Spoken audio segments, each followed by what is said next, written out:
Just imagine taking a deep breath, but not really being able to take that deep breath. IPF is it's a short form for idiopathic pulmonary fibrosis, and fibrosis means it's a bunch of scars. Pulmonary means lung, and idiopathic means we don't know what the cause is for this disease.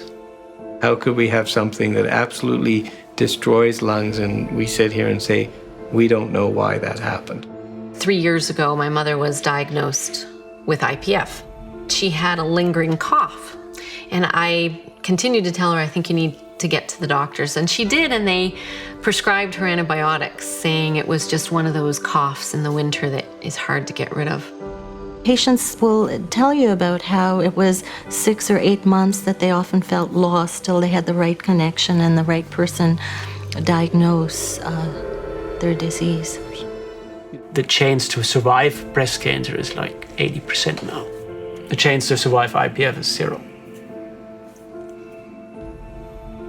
There is no cure for IPF. The only thing that we can do is try to slow the progression of the disease. The scar formation, which is a natural process in life. So you have a wound on your skin, it has to heal, it bleeds, it has a scab, and it has to develop a scar. But that process stops once the wound is closed. And in a disease like IPF, that process doesn't stop. We don't know what sets it off in the first place in most cases. We understand a lot about the cells and molecules that are involved, but not what triggers it. Scars typically start at the outside of the lungs, gradually get worse over time. Within a couple of years, these scars build up and the patient is getting breathless. Each day becomes a little more difficult. See your wife, shoveling snow when you can't. And your sense of usefulness diminishes. Eventually, it progresses to the point where people are short of breath just sitting. Their body won't be able to get enough oxygen, and most people will die from respiratory failure. And you inevitably know that these patients are going to get there. It's a matter of when.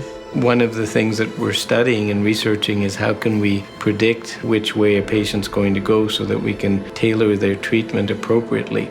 The reality is that people, in spite of any treatment that we have today, do deteriorate, and that the mortality from idiopathic pulmonary fibrosis is still very high. Some days I think it's many, many years to go. And other days I think, this is too exhausting, too tiring, and not an awful lot of fun. It's not a disease that many people know about, and we need to create awareness. We need to have more discussion. When you have a rare disease like that, you have a real problem in that there isn't enough attention directed to it, not enough sort of impetus put behind solving the problem. It's out there. It's not just 10, 12 people in Canada who have it. It's much more significant than that. Between like 12 to 14,000 Canadians who have this disease. You have a very serious disease here. I'm somewhat frightened of not being able to breathe, and what that does to your body, and what it does to your head. The brain is a funny thing. It causes you to think of all kinds of things you don't want to think of. Like, what is it like really dying? What is it like lying in bed, not being able to do anything?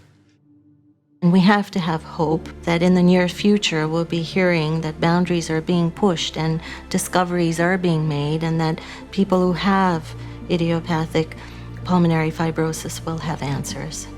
Blue lips signifies a very serious stage. Inevitably, that's what ends up happening to IPF patients. And imagine struggling for breath.